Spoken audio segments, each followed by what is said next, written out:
What's going on, people, and welcome back to the channel. Today I'm going to be showing you how to replace the horn on a 2004 Toyota Yaris. This is a fairly quick and easy job to do, and it only requires 2 tools.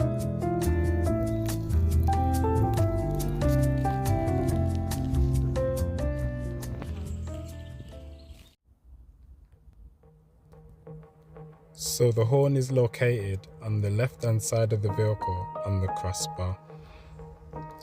So what you have to do, you have to use a 12mm first, undo this bolt and that come out. Once this bolt is out, you can just remove it. Put that somewhere safe. And then you have to remove this. And if you zoom in a little bit,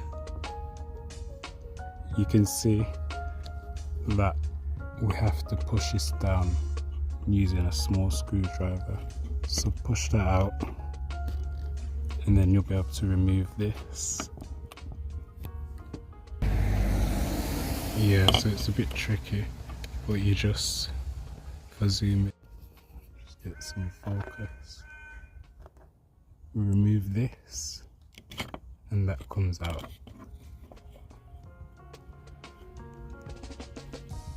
You can see this is the new horn and this is the old